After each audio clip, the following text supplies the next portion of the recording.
était une fois, dans une grande et paisible forêt, un lion courageux nommé Léo.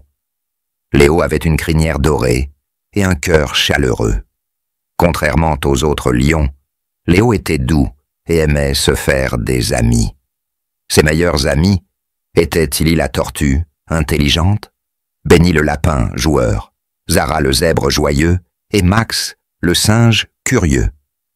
Les amis aimaient passer du temps ensemble, jouer à des jeux et se raconter des histoires. Un jour, alors qu'ils se reposaient sous un grand arbre, Max sauta d'une branche avec des nouvelles passionnantes. « J'ai entendu dire qu'il y a un jardin caché au fond de la forêt », a déclaré Max. « Il est plein de belles fleurs, de fruits sucrés et d'un arbre magique qui exauce un vœu à ceux qui le trouvent. » Les yeux de tout le monde brillaient d'excitation. « Trouvons ce jardin ensemble », a déclaré Léo. « Oui, ce sera une aventure incroyable », a ajouté Zara, en claquant joyeusement des sabots. Le lendemain matin, ils ont préparé de la nourriture, rempli leurs bouteilles d'eau et ont commencé leur voyage. Le chemin vers le jardin caché était long et plein de surprises. Après avoir marché un moment, ils atteignirent une large rivière avec de forts courants. « Comment allons-nous traverser cette rivière ?» demanda Benny, l'air inquiet. Tilly sourit avec assurance. « Ne t'inquiète pas, je sais bien nager. Je vais t'aider à traverser la rivière un par un sur mon dos. » Tilly traversa plusieurs fois à la nage, portant chaque ami en toute sécurité. Ensemble, ils applaudirent lorsque tout le monde réussit à traverser. Ensuite, ils se retrouvèrent devant une grotte sombre. « Est-ce qu'on doit la traverser ?» demanda nerveusement Zara. Léo hocha la tête. « Ne t'inquiète pas, Zara. Je marcherai devant et nous resterons ensemble. » À l'intérieur de la grotte, il faisait froid et calme. Soudain, ils entendirent un doux cri. En suivant le son, ils trouvèrent un petit oiseau avec une aile blessée.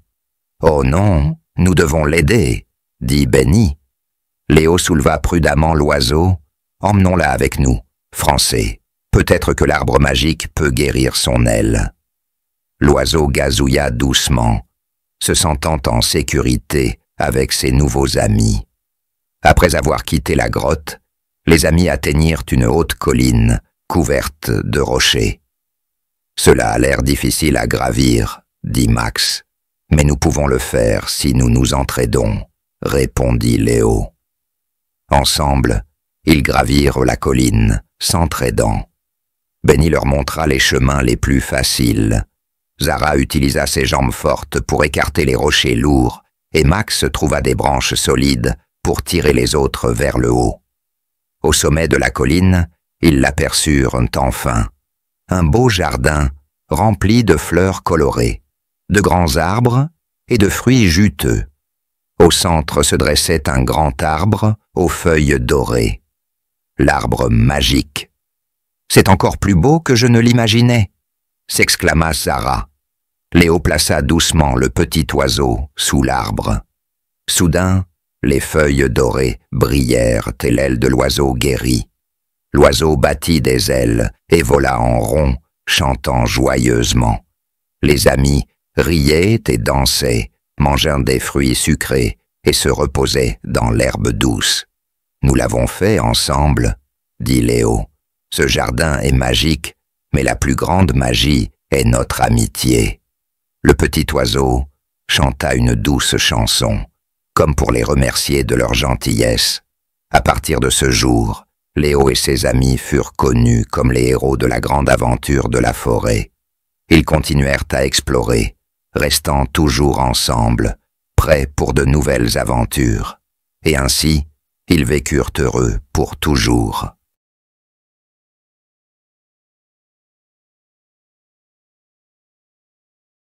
Il était une fois, au cœur de la savane africaine, un jeune lion nommé Kito. Kito était plus petit que les autres lionceaux, et son rugissement ressemblait davantage à un couinement.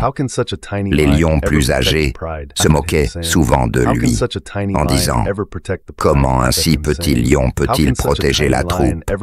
Mais Kito ne se laissait pas abattre par leur taquinerie. Il croyait que le courage n'était pas une question de taille ou de force, mais de cœur et de détermination. Chaque jour, il s'entraînait à chasser, courait dans les hautes herbes et écoutait les sages histoires racontées par les anciens autour du point d'eau. Un soir, alors que le soleil se couchait à l'horizon, peignant le ciel de nuances oranges et violettes, les animaux de la savane se rassemblèrent pour écouter le lion plus âgé, Mufasa, raconter une histoire. Mufasa parla du grand baobab, un arbre magique au cœur de la jungle qui, disait-on, donnait du courage à ceux qui le trouvaient. Mais attention, prévint Mufasa, car le chemin vers l'arbre est semé d'embûches. Les yeux de Kito brillèrent d'excitation. Il décida de trouver le grand baobab et de prouver à tout le monde que même un petit lion pouvait être courageux. Le lendemain matin, il partit en voyage, portant seulement une petite poche d'eau et un morceau de fruits séchés.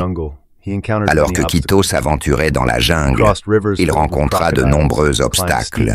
Il traversa des rivières remplies de crocodiles, escalada des collines rocheuses abruptes et fit même face à un singe espiègle qui essaya de lui voler sa poche. Mais Kito n'abandonna jamais. Il se souvint des mots de sa mère. Le courage n'est pas l'absence de peur, mais la volonté de continuer malgré elle. Enfin, après des jours de voyage, Kito atteignit le grand baobab. Son tronc massif s'étendait haut dans le ciel, et ses branches semblaient toucher les nuages. Au pied de l'arbre, Kito trouva un petit fruit brillant. Il le ramassa et en mordit une bouchée. Soudain, il sentit une énergie chaude et puissante le traverser. Quand Kito revint dans la savane, il n'était plus le même petit lion. Son rugissement était fort et confiant, et ses pas étaient non pleins de détermination. Les autres lions étaient stupéfaits par sa transformation. Mais Kito savait que la vraie magie ne résidait pas dans le fruit, mais dans le voyage et le courage qu'il avait trouvé en lui. À partir de ce jour, Kito devint un héros pour la fierté, non pas à cause de sa taille ou de sa force, mais à cause de son cœur courageux. Et chaque fois que les jeunes lionceaux doutaient d'eux-mêmes, Kito leur racontait son histoire, leur rappelant que le vrai courage vient de l'intérieur. Dans le petit village de Devipur, bordé par des champs dorés et bercé par le chant des prières matinales, vivait Arjun, un jeune homme aux grandes ambitions. Il était le fils unique d'un agriculteur Ramesh et de sa femme Meera. Leur vie était modeste, mais emplie de rire et de simplicité. Arjun n'aimait pas cette simplicité. Il voyait son père se lever avant l'aube, labourer la terre sous le soleil brûlant et revenir épuisé, les mains rugueuses et le dos voûté. Il rêvait d'une vie meilleure, loin de la poussière des champs et de la monotonie du village. Un jour, un riche marchand de Jaipur, venu inspecter les récoltes, remarqua l'intelligence et l'ambition d'Arjun. « Viens avec moi, Jaipur, Arjun. Avec ton aide, tu peux faire fortune. » Aveuglé par cette opportunité, Arjun n'hésita pas. « Baba, mère, je vais partir. Je reviendrai quand je fais fortune, et il ne réglisse plus jamais à tirer.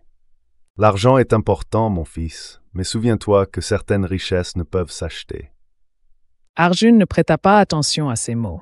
Il quitta Devipur, laissant derrière lui ses parents vieillissants et sa petite sœur Asha, qui courut après lui en pleurant. À Jaipur, Jaipur était trépidante. Arjun travailla dur, apprit le commerce et devint rapidement l'un des hommes de confiance du marchand. Il gagnait plus d'argent qu'il n'en avait jamais rêvé. Il acheta de beaux vêtements, un appartement luxueux et mangeait dans les meilleurs restaurants. Mais malgré tout, quelque chose lui manquait. Chaque soir, il s'endormait avec un étrange sentiment de vide. Un jour, après des années passées à bâtir sa fortune, il reçut une lettre. C'était Asha. Cher frère Eminged, Père ne peut plus cultiver la terre seul. Le toit de la maison s'effondre et les récoltes sont mauvaises. Rentre, s'il te plaît. Nous avons besoin de toi. Le cœur serré, Arjun comprit alors une vérité cruelle. Il avait amassé de l'or, mais avait perdu le lien avec ceux qui comptaient le plus. Lorsqu'il arriva à Devipur, il trouva son père assis devant leur maison en ruine, ses cheveux plus blancs qu'il ne se souvenait. Sa mère, amaigrie et affaiblie, était allongée sur un lit de fortune. « Mon fils, tu es revenu. » Je suis désolé, Baba.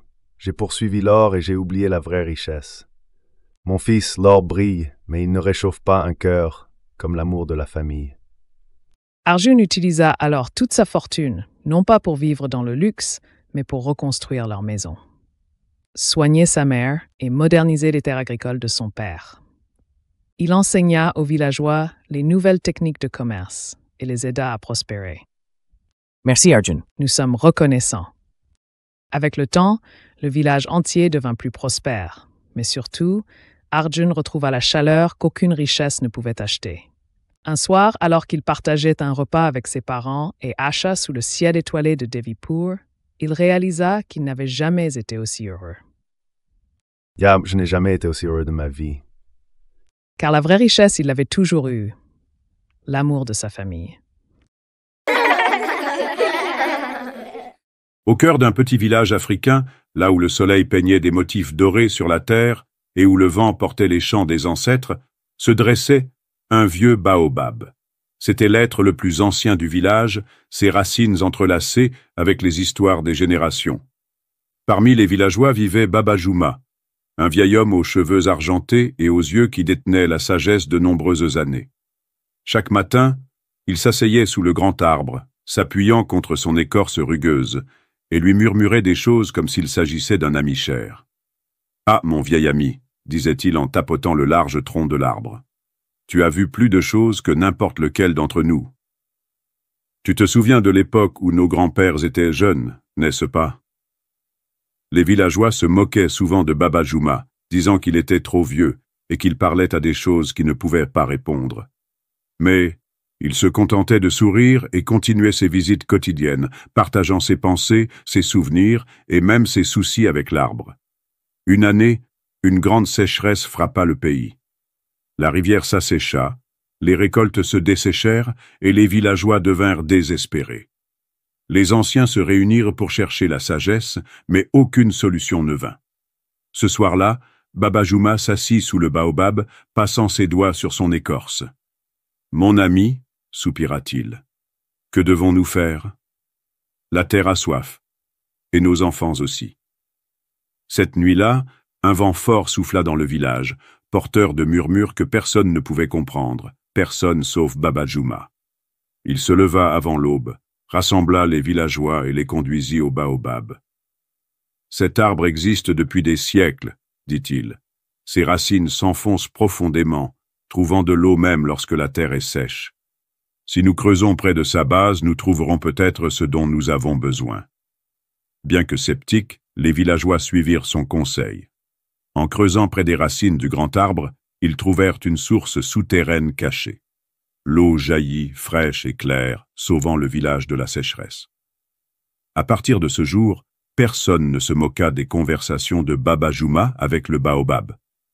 Au contraire, ils vinrent eux aussi s'asseoir sous ses branches, écoutant les murmures du vent et la sagesse de l'arbre millénaire. Et ainsi, le baobab resta, non seulement comme un arbre, mais comme le gardien des histoires, le gardien du village et l'ami le plus fidèle du vieil homme.